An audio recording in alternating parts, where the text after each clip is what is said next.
Rob Sanders. Well, we're waiting.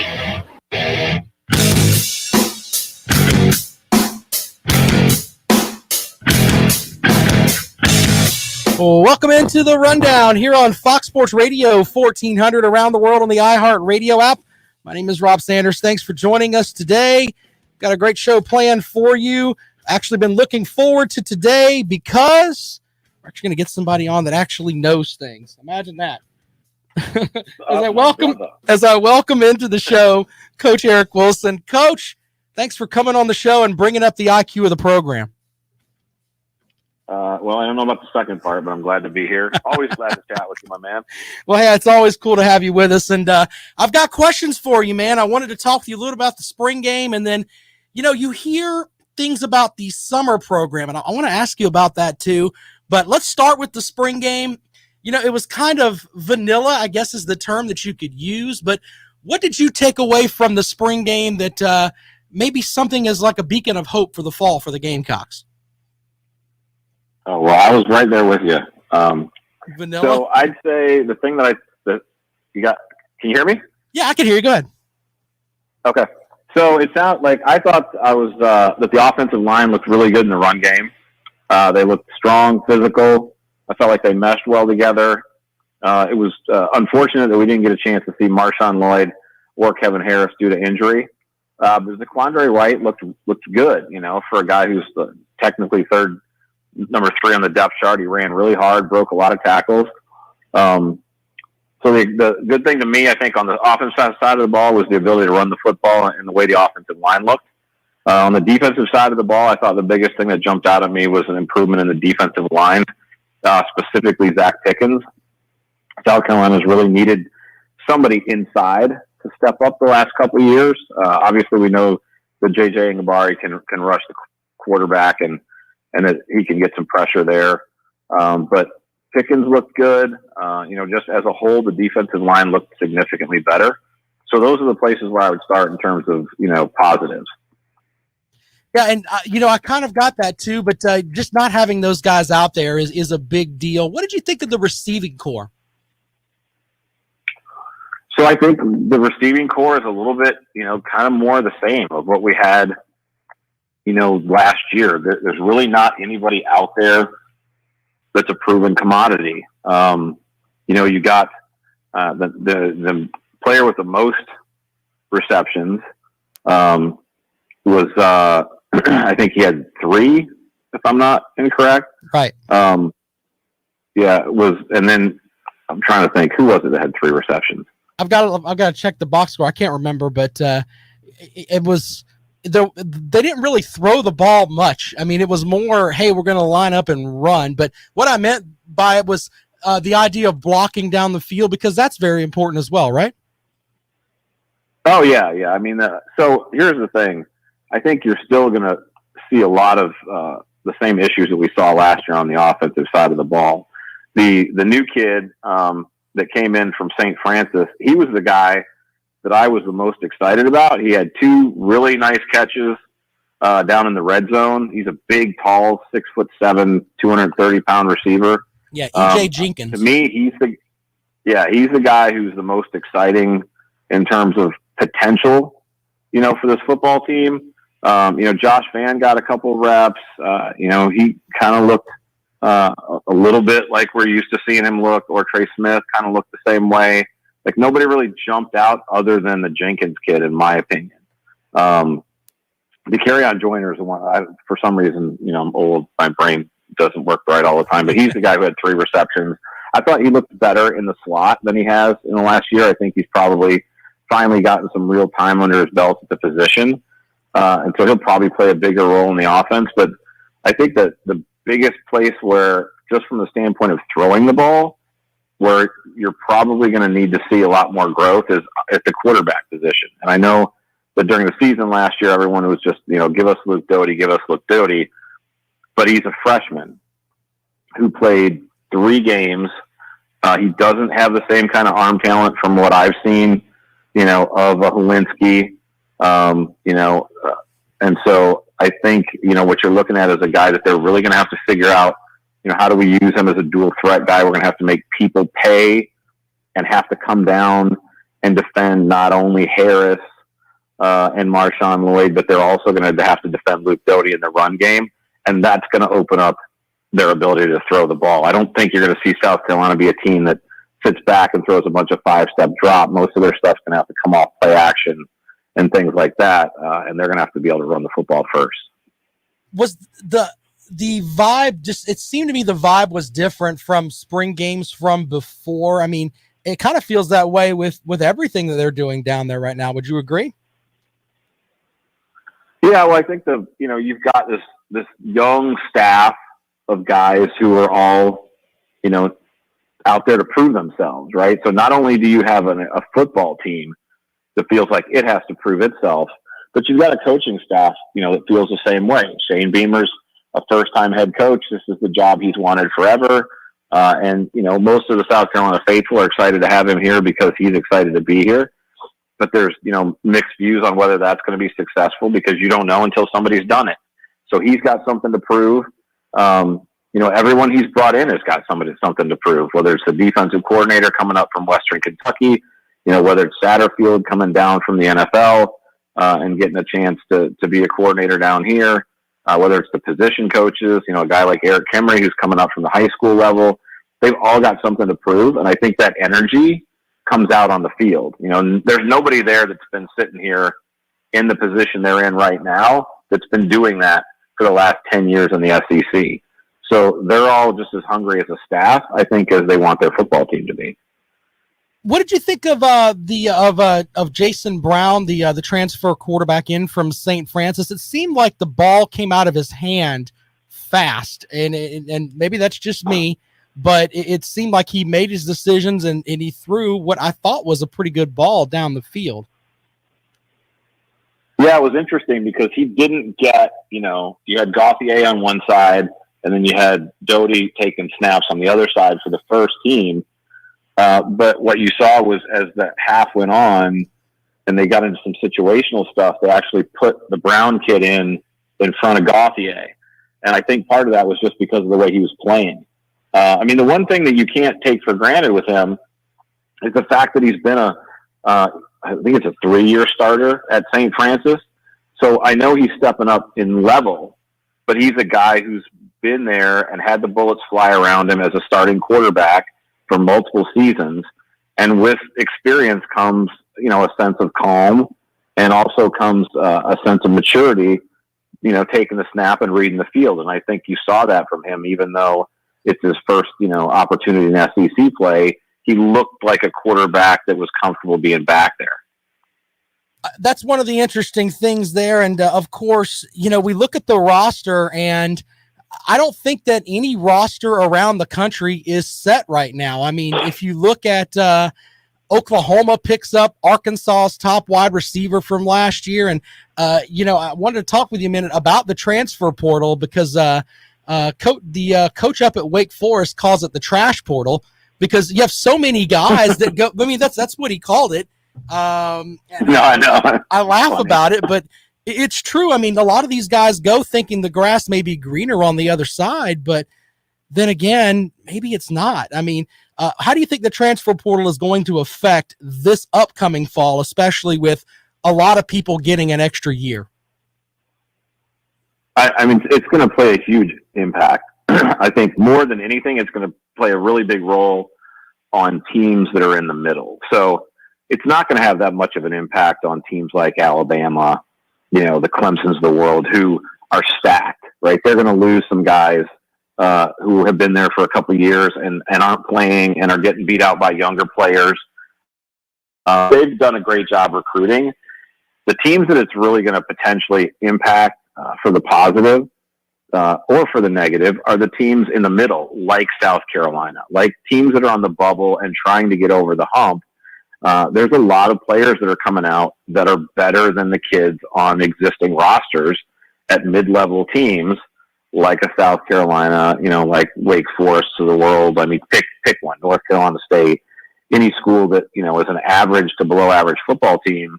If they can land some of those guys, they can immediately upgrade their roster. So the real question is, can they do that? Some schools will do it and are doing it, Like Florida State, for example, has done a really good job in the transfer portal. When you look at the kids that they've gotten, they've got 2 or 3 of South Carolina's better defensive players that would have been back this year. They picked up the Mackenzie Milton kid from UCF, who was one of the best quarterbacks in the country a few years ago before he blew his knee out. It's got a real chance to help them. And the schools that don't take advantage of it are just going to kind of stay where they are. Interestingly enough, it reminds me of, so when I was coaching college, for about 3 years, I was at Murray State, which is in Kentucky.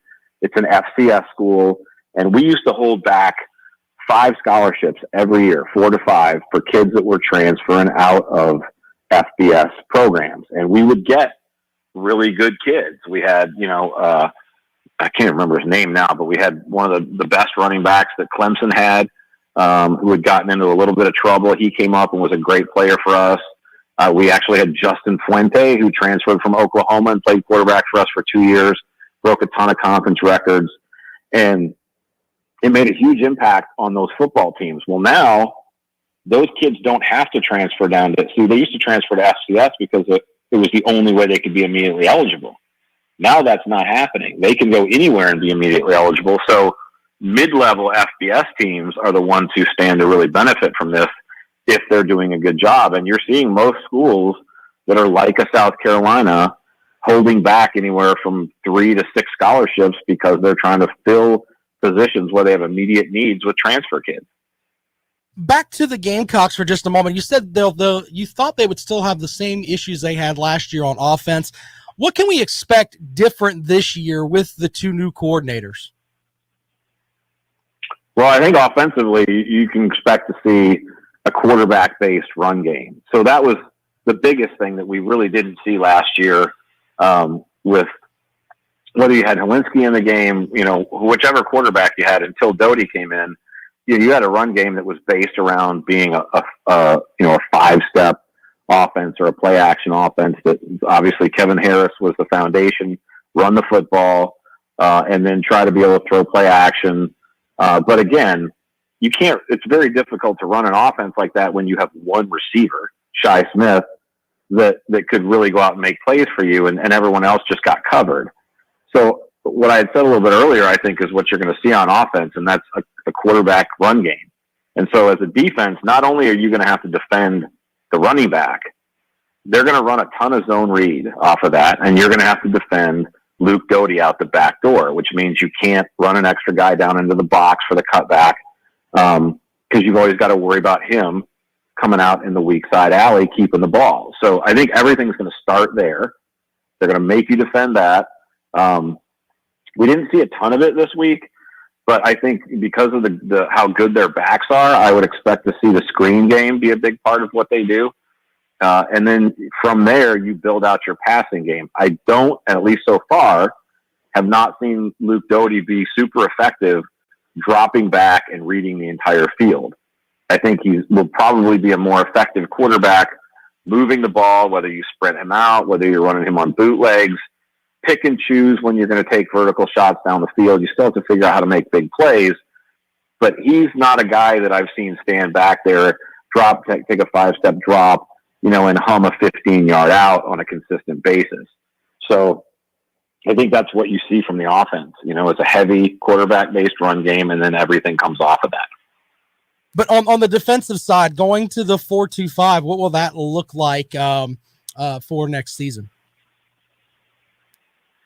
So the one thing that I always tell people about defense is everybody out there now is multiple. So whether you say you're a 4-2-5 or you're a 3-5 or you're a 5-2 or a 3-4, at the end of the day, you have to be able to line up against a ton of different offensive sets.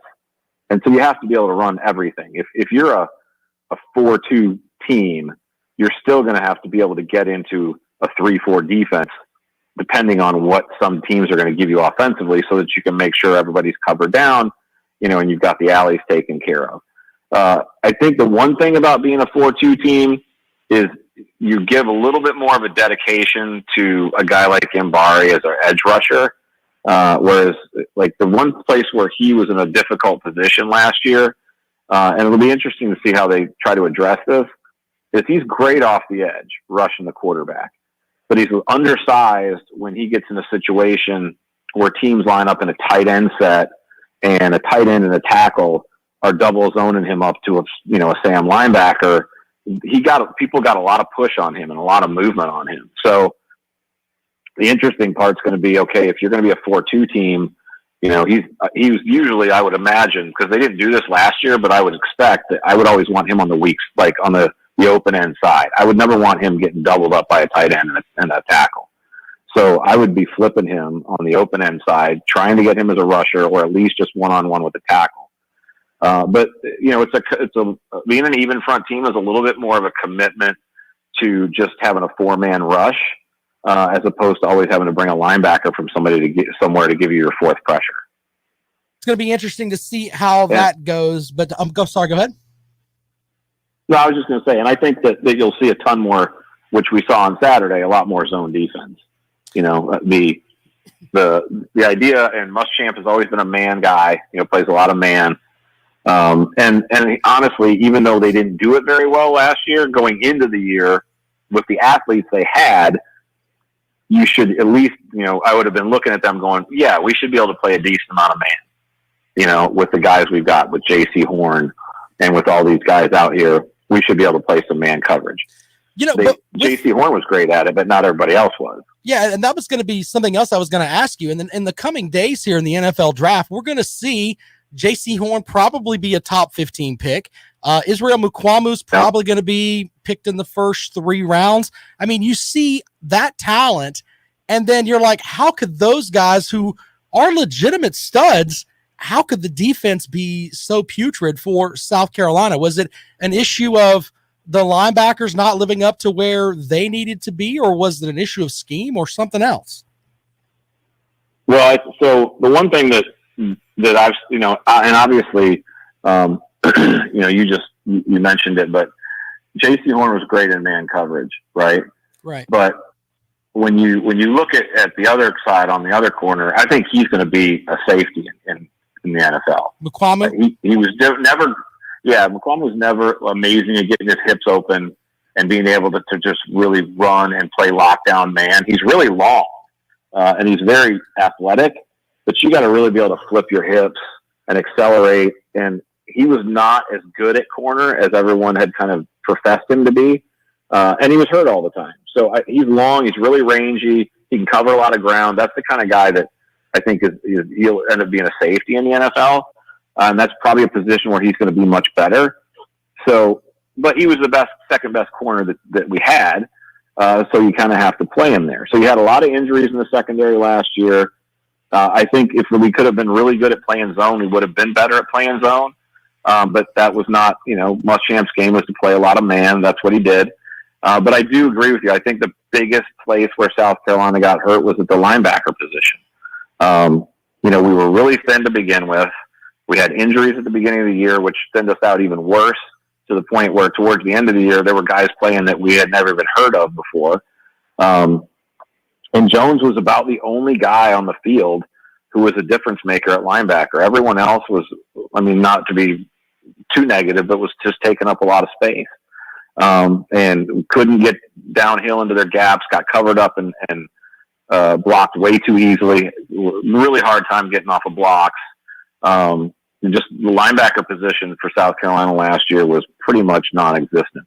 And then you had inconsistent play up front. Sometimes we would be good up front, and then sometimes we weren't. So you had a secondary that underachieved. You had a linebacking core that was really low in terms of roster talent. And then you had an inconsistent defensive line. Way to wrap it into that for us. All right, my final question for Coach Eric Wilson today. Coach Beamer said the summer program is going to be one of the more important things for this Gamecock football team. And I sat there and I'm like, what exactly does a summer program entail? They can't really meet with the coaches theoretically, right? But what exactly do they do during that summer program that can help them launch better for the start of fall camp? Well, the biggest thing about the summer program is there's a lot of cohesion that's developed during the summer program. So, while there's rules on what coaches can and can't do with the kids, the position coaches, they're going to be with Coach Day and with the strength team staff the whole summer long. And that's a huge opportunity for you to develop cohesion among position groups, cohesion among the team, just in terms of, they're going to work their fannies off. And when you do that, you start to build a sense of camaraderie.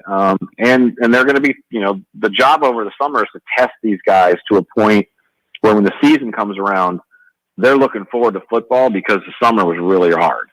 And then in addition to that, and you heard about some of this just during the spring broadcast, but they've got access to as much tape as they want to watch. They can't have a bunch of position meetings and those kinds of things, but they're here at the school the majority of the summer. They're doing, their workout during the day. And then on top of that, they've got the opportunity to watch as much film as they want. And so the teams whose kids take advantage of that and mentally prepare themselves, so by the time they step on the field in fall camp, they're not learning, they're refining. They know the defense, they know the offense, whatever side of the ball they're on. And it's really like, okay, I'm not trying to figure out where to line up. I'm trying to figure out how to play this better. I'm trying to figure out, how do I play this leverage technique? How do I take this block on? How do I reach this guy? And getting better at your craft instead of learning what you need to know. And that's what the summer really is. It's about getting in top physical shape, preparing your joints so that you don't get, and muscles so you don't get soft muscle tissue, to damage like hamstrings and those kinds of things. You don't get tendon and joint damage. You minimize that through the stuff you do in the summer. And then it's mentally preparing so that when you get on the field in the summer, it's not about how do I line up or where do I go. It's about how do I get better. Coach Eric Wilson joining us on the program. And of course, as I said, bringing the sports IQ up on the program. As always, I appreciate it. Hey, tell folks where they can find you on Twitter. And you're going to do your podcast, comes back once football season gets underway. Tell us a little bit about that. Yeah, sure. So I'm at Coach Eric Wilson on Twitter. I'm a lot more active on it during the football season than I am in the off season. But during the football season, I'm always like during Carolina games, I tweet a lot, and even during big national games. And usually most of my tweets are about scheme and things like that. So if you're interested in the X's and O's of football, follow me. And then I'm part of the Savage College Football podcast. It's at Savage CFB it's at Savage College FB over on Instagram. And then we do a podcast that's on Apple Podcast every fall. This will be our third season, and we do one a week. Usually comes out on Wednesday or Thursday, and we go over all the previous week's games, as well as preview the stuff that's coming up. And we talk about national stuff, but most of it is Southeastern, Big Ten stuff, east of the Mississippi.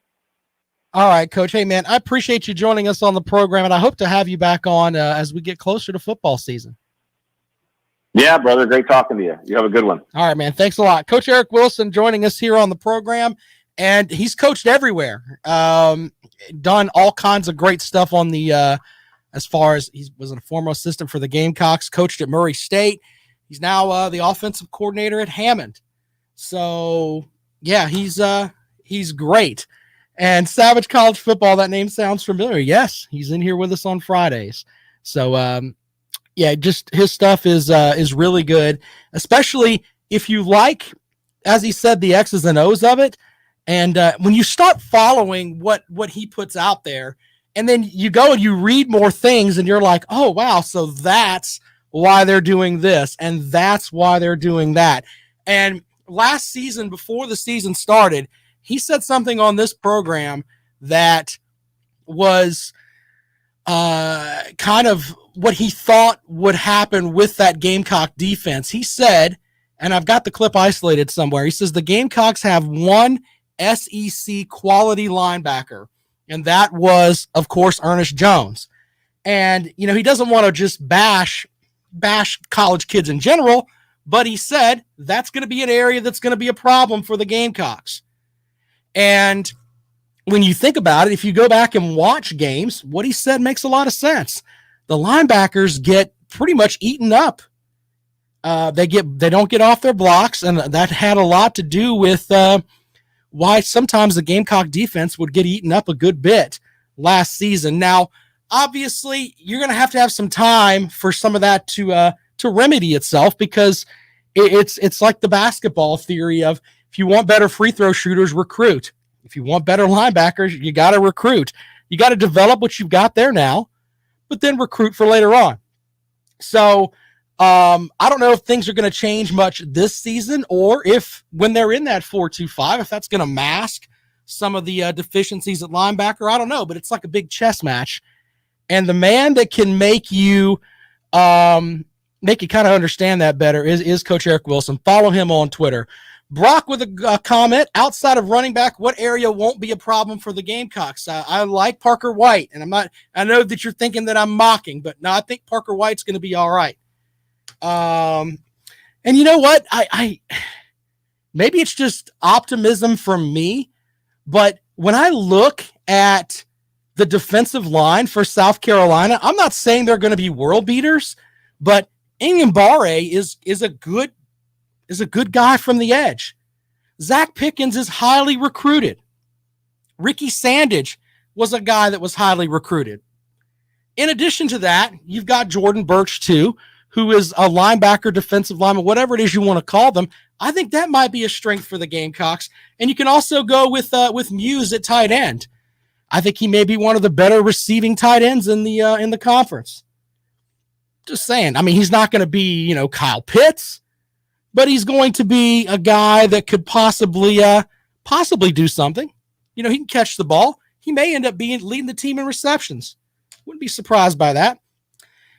And Aaron Sterling, good point there, Brandon. You're Brandon joining us online too. But I mean, if you're looking for some positives for the Gamecocks, I can go with that. And the offensive line looked pretty good. Now, I think that once teams figure out, the Gamecocks don't really have the receiving core to be a proven receiving core yet. Now, we don't know. Somebody may come in this fall and light the world up. We have no clue. But the reality is that as of right now, nobody's really shown me anything. Okay, so I can go with the assumption of when they go out now, if I'm a defensive coordinator, I'm going to line up and I'm going to make sure somebody has a body on Doty, because he can make plays with his feet, and I'm going to stop the run. I'm going to force them to try to throw the ball just to see if they can do it. That's kind of the route that I would go. But with the Gamecocks, though, I mean, it's going to be an interesting season simply because of all the new things that are down there. How different is this defense going to be? When the next couple of days, when you see, especially, Mukwamu and the other defensive back, whose name escapes me right this second, but he's going to be drafted in the first round. And you're going to be thinking, how in the world could that defense be that bad? JW online, it says, next thing you'll be telling me Tennessee is back. No, I'm not being overly optimistic here. I'm just saying, to have the mentality that nothing down there is good other than the running backs, I think is naive. I think that there's things that you can build on. I really do. And I do think there's a lot of holes, though. And you know what? This roster may not be the same. He said the same thing about the recruiting set there, where they may be getting people from the transfer portal. So who knows at this point? There are some good defensive backs that are out there. There are some guys that could really help South Carolina. Some linebackers. I remember Jasper and Casper Brinkley coming in. Jasper Brinkley was a heck of a linebacker, a junior college transfer that came in, and I think he was an all-SEC player. So I'm not saying that guy's out there, but you can find that kind of stuff. All right, we're going to take a quick break. When we come back, I've got a ton of NFL stuff. And what is Lane Kiffin doing? He's firing somebody from the coaching staff now. Wow, we'll get into that in a moment. You're listening to The Rundown. This is Fox Sports Radio 1400. JW, I'm not saying the Gamecocks are going to be world beaters, but I tell you what, I'm more confident in this year's team than I was last year's team, simply because they've got a better coaching staff, in my opinion, and they actually have guys that want to be there. And I know that sounds kind of silly, but you had a coaching staff of guys that I honestly think Will Muschamp took that job because he needed a job. I don't think he woke up one morning and said, you know what? I want to be the head coach of South Carolina. No, he got his butt beat down in Florida. And I think that he wanted to have another opportunity in the SEC. He looked at what Steve Spurrier built, and he had the idea of, well, you know what? Spurrier did this. Why can't I go there and win? Just saying. I think that's kind of what it came down to. And he thought, all right, maybe I can do something. Who knows? But I really like Shane Beamer. I like Coach Josh Stepp a lot. I've said that over and over again. I'm telling you, if there is an ounce of talent in that wide receiving core that's down there, he's going to get it out of them. I truly believe that. If you don't believe me, go and look at Arkansas. Look at Arkansas last year. They had one of the more up-and-coming wide receiving cores in the country, and Coach Stepp is a big part of that. They're out there. They got Beans and Franks throwing to them, and they look pretty good. They really did. So Coach Stepp, I think, is going to be really good down there. And Coach Kimmery, you know, I think he's the tight ends coach, I think is what is listed. But you know what? I think that his reputation speaks for itself with what he did at the Hammond School. Brandon, I didn't even know he played at Clemson or coached at Clemson, to be honest with you. I just know that from me following him and the interviews and stuff I've seen with him and the players that he's put out, the kid that was going to Oklahoma, by the way, the more and more you look at them, they may be loaded this year. If they could play a little bit of defense, Oklahoma might be all right. Everybody likes picking on Tennessee. I'm still going to get my set of folks together. We're going to have the McDonald's crew. I'm going to be Grimace. We need a big, tall Ronald McDonald. We're going to have a whole set. And when they come here, we're going to shake Happy Meal bags at them. I'm not joking. Cheating fools, giving them money in McDonald's bags. What the hell is all that? Yeah, I'm going to talk about that. That's kind of weird, right? How do you how does that happen? So we're going to talk about that in a moment too. That's like, what?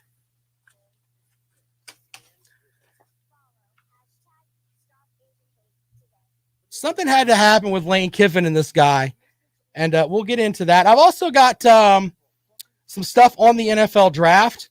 By the way, tomorrow, former Clemson linebacker, former Pittsburgh Steelers linebacker, Levon Kirkland joins us. He's going to tell us about, because he's also coached in the NFL too. So, yeah, we're going to talk with him tomorrow about the NFL draft and how draft day went for him compared to how it's going to go for some of these guys. Looking forward to that, man. That's going to be good.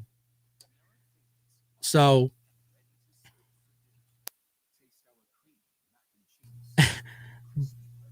Brock says, I like UT fans saying getting to a bowl game will be good for Heupel in year one. Bro, you could go undefeated. UT is going to be a bowl game due to violations. Sorry, not sorry. That's the thing, too. And you know what? I'm tired of, and I know you guys think I rail on this a lot, but a lot of these SEC apologists that are out there, they're like, oh, the Tennessee job is a great job. And you know what? Those things are going to go away. Tennessee, if they don't get a bowl ban or a non-postseason ban, whatever, from what happened up there, and by the way, it was stuff that was admitted by the staff up there. Admitted to by the staff up there. I mean, then they need to just get rid of the entire NCAA. Seriously. If they admit that they did these things and nothing comes of it, I've got nothing for them. Absolutely nothing. All right, you guys are welcome to call in, by the way. I know that you guys, some folks like to call, some don't. A little interaction here would be good for the show.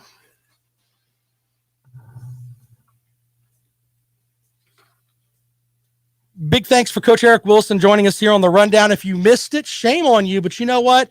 I am a nice guy. I will post that on the podcast for you at about 5 o'clock this afternoon. You can check that out.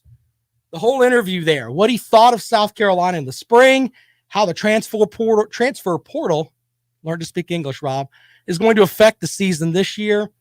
All kinds of stuff. And I've got a couple other things I want to get into before we talk some NFL stuff. But thanks to Coach Wilson, who is always polite and comes on and chats with us. We really appreciate him. There's a report about Ole Miss has fired their offensive line coach, is what I'm reading here, Randy Clements. David Johnson of OM Spirit, the 247 sports site, citing multiple sources regarding Clements' dismissal in Oxford. With this, Kiffin basically has fired a guy just days after the team wrapped up spring camp with the Grove Bowl.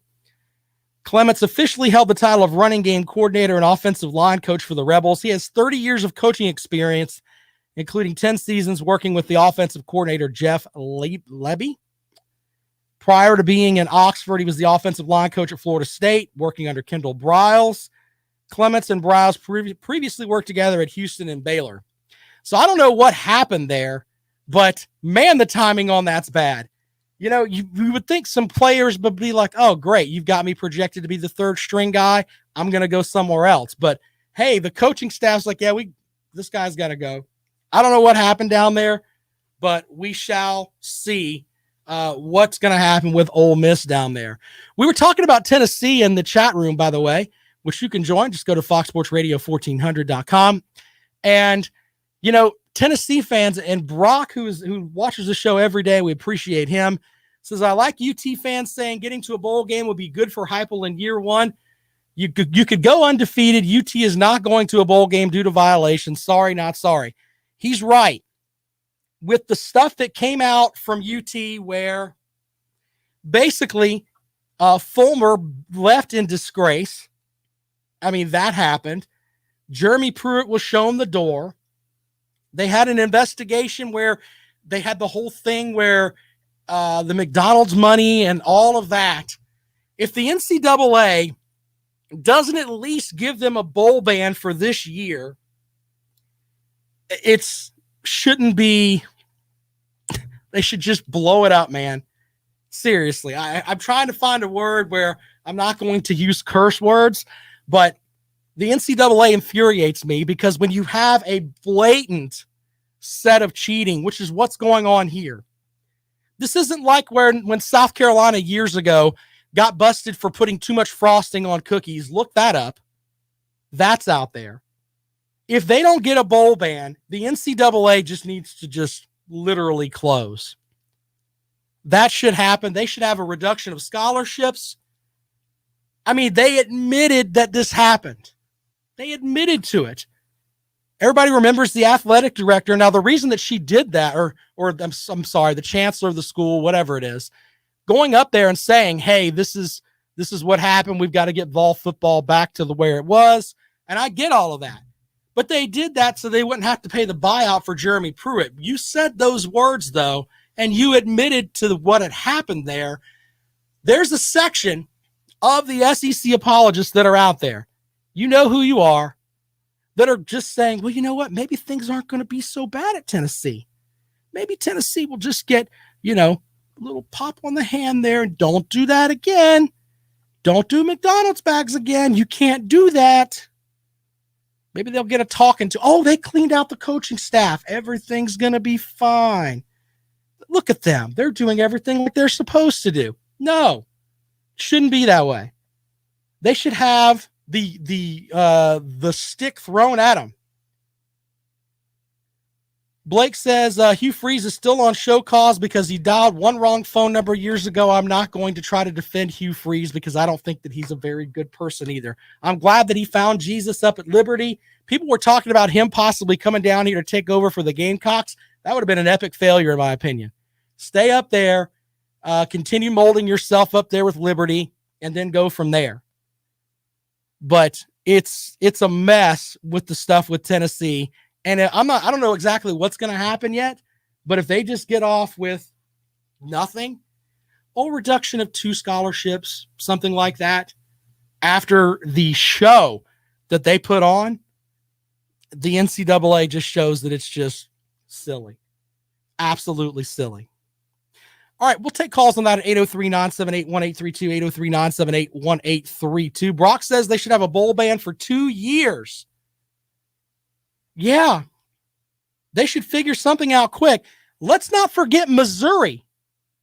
People forget Missouri, right? Where Missouri, what was it, 2 seasons ago, where they couldn't go to a bowl game or something like that because they had a tutor that was taking tests for athletes.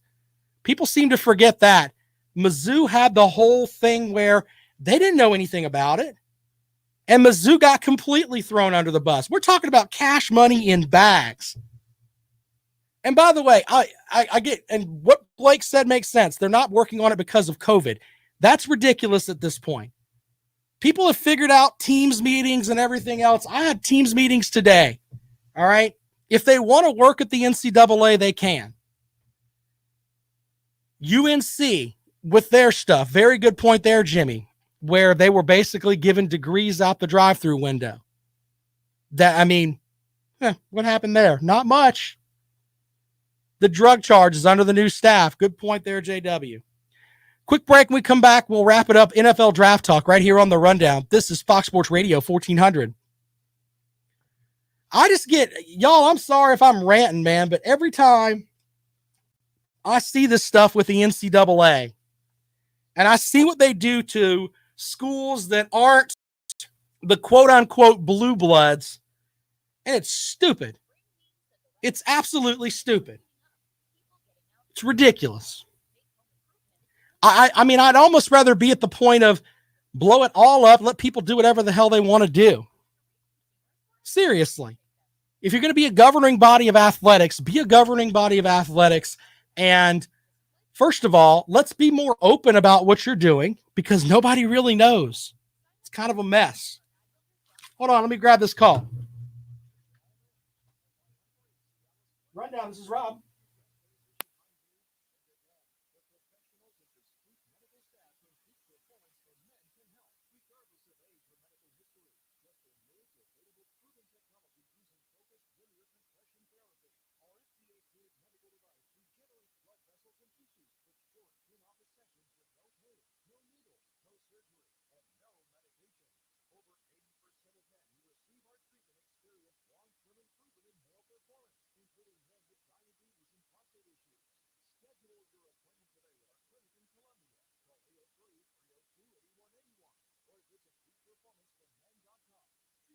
I do, Brock. It's right, man. Why is it that we have to feel bad for Tennessee? Oh, but they have a new coaching staff and some of the kids that were, I don't care. If you were under the T, this happened to you. That's part of it. If you choose to stay at the T, then that's on you too. I'm not supposed to do that. I hit the microphone. Now I got to wipe the microphone off when I leave today. Old COVID protocols. But no, I don't get that, man. I don't feel sorry for them. They were absolutely cheating. Absolutely cheating. Simple as that. And if you're going to cheat and you get caught, then you should get the book thrown at you. It's just the way that it is. It's not, man, I get really, really frustrated with that. It's stupid. It's really stupid. And the way that they treat some of these kids too with transfer portal stuff and, oh, you can transfer, but you can't because they want to make sure that certain conferences are okay with it. Just stop it. Just stop it. It's stupid. NCAA is ridiculous. Yeah, Jackson Carman's going to be a guy that may be a sleeper pick in the NFL draft. He is a massive individual. Welcome back to the Rundown on Fox Sports Radio 1400 around the world on the iHeartRadio app. I'm Rob Sanders. So I've got some gentleman called me during the break and asking if I was going to do a segment on NFL draft bust. I've got something that I'm working on that, but I want to do some research on it. And he asked about Jadeveon Clowney, if Jadeveon Clowney's a bust. I think if you're the number 1 overall pick and you're on your 4th team, I think that you can use the word bust, but it's really not fair with Clowney because Clowney has injuries. And I think that he was injured coming into the NFL draft. I think his legs haven't really been right since high school when he messed up his knee there, the microfracture surgery. And they don't even do the microfracture surgery anymore. So I think that Clowney hasn't lived up to the potential simply because of injuries. But we'll get into that later on in the week. I was thinking about some of the more interesting things coming into the draft. And there are people that are high on Mac Jones, and we kind of talked about this yesterday. I think he's going to go number 3 overall, and people are going to be on fire about that. And you talk about Trevor Lawrence and Mel Kiper, who looks like he's wearing a ferret on his head, by the way. I wish I could have some hair like that, but he looks like he's got a dead ferret sitting on his head. But he was talking about, he thinks that Trevor Lawrence is going to win 3 Super Bowls. First of all, let's slow down on that. You've got great quarterbacks that were Hall of Fame type quarterbacks. Hello, Dan Marino, that didn't win a Super Bowl. And you're a guy saying that the Jacksonville Jaguars, who, let's be honest, they haven't been the absolute best franchise ever, that somebody's going to come in there and they're going to win 3 Super Bowls. Let's slow down a little bit there, Mel Kiper. I know that you have to get some clicks for the ESPN network here, but slow down just a little bit. I don't understand how that's all going to work. But once again, people are going to say, hey, Rob, why are you bashing Trevor Lawrence? I'm not bashing Trevor Lawrence. I'm just saying the NFL. The NFL is tough. To say somebody's going to come in and get 3 Super Bowls is insane. So let's think about that when you're watching some of the draft coverage that's coming up this week, where they're going to dress up different folks and say, this guy's great and this guy's going to be an absolute Hall of Famer. He has Hall of Fame-like talent, does he? Hasn't taken a snap in the NFL yet, but hey, he's a Hall of Famer. Get out of here with that nonsense. Anyway, Mac Jones at number 3. The big question with this the big thing for me on this is that Trevor Lawrence has all of the baggage that comes with being number 1. If Mac Jones goes number 3 and he ends up being like the quarterback that the Panthers just picked up in a trade, man, it's going to set the world on fire. I'm telling you, if I had to pick quarterbacks right now, Justin Fields would be number 2 on the list. I know people are all about Zach Smith and Mac Jones and Trey Lance and all that, and you hear so much about that. Justin Fields played Power 5 football, okay? And other than not, for some reason, Kirby Smart didn't think that he was better than Jake Fromm. That's basically what happened, and he transferred to go somewhere else. Justin Fields is an elite quarterback. And whoever doesn't pick him, I'm not going to sit here and be like Mel Kiper, oh, he's going to win 3 Super Bowls. I'm just telling you, if you watch his tape and watch what he does, he's a good quarterback. Just saying. Jimmy's talking about Daniel Jones from Duke. Yeah, I remember that. But the reality is, it comes back to this, though. I think I have my one surefire pick that I really think is going to be really good is Kyle Pitts. I think Kyle Pitts is going to be outstanding. And I also like Jamar Chase from LSU. Now, it bothers me a little bit that he didn't, he kind of opted out, but as far as everything else, I think Jamar Chase is going to be good. So I do have some guys that I think are going to be sleeper picks that are going to be really good. And what I mean by that is they're going to be drafted, and they won't get drafted in the first, second, or maybe even the 3rd round. But one of them is Nick Bolton from Mizzou. Now, this guy, he had 95 tackles last season, playing in, the all SEC schedule, which is silly, but he didn't rack up, 30 tackles on an FCS opponent. Okay. It was all Power 5 teams that he played. He had 95 tackles. He's a guy that can play in coverage and he can do a lot of things. And I've heard at least 3 offensive coordinators say you have to plan for where Nick Bolton is. So when you have 3 offensive coordinators that I can remember from preseason pre games beforehand saying you got to figure out where Bolton is, then you're a pretty good player. And the thing that's mocking him is that he is 6 foot and about 3/4 of an inch, and he's not 6'2". If he were 6'2", he'd be in the first round. I think he's a first round type talent at linebacker. I really, really do. So that's going to be one of the guys that someone's going to get later on, and they're going to really, really like him. And I think he'll definitely do something. He's got the talent there, to be honest with you. I think it's always too short, but he's not short. He's 6 feet and 3/4 of an inch. He's basically 1.5 inches shorter than they want him to be. But he makes up for it. He plays sideline. He can cover. He can do all kind of stuff. And he can hit you and knock you into next month. So there's that. But I've got some different sleepers, and we'll get into those tomorrow. You know, Kellen Mond, it's like people are lighting up about Kellen Mond, and they're starting to like him better than Kyle Trask. I don't know if I'm buying all that. We shall see how that comes about. Some other, and we'll get into some of these tomorrow. Tutu Atwell from Louisville. He's 5'9", weighs 155 pounds, but he's quick as lightning. And I think that's one of those guys that might be interesting as far as a sleeper player. I also like Dayo Odingbayo from Vanderbilt. I wish I could pronounce his name correctly. If his mom's listening, please send your hate tweets to @RobSoundsGood. He's coming off an Achilles injury, but 6'5", 285 pounds, and he can get at you from different angles.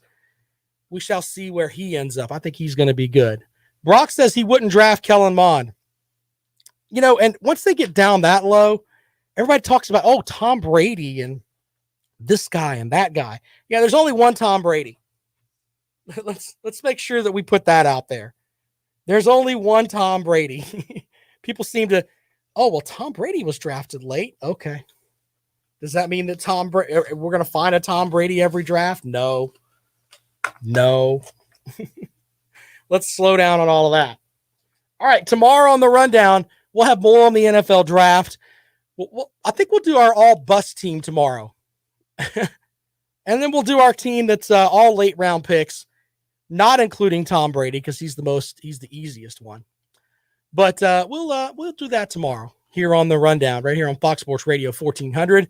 You know, Lawton Swan is next. He is the czar of Clemson Sports. Stop looking at me, Swan. You got to follow him on Twitter. He's at Clemson Sports. Tomorrow on the program as well, Levon Kirkland joins us, and he's going to talk to us about draft night and what he thinks about some of the guys that are in the mix there.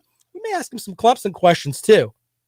See what he thinks about the Tigers as they've wrapped up their spring practice.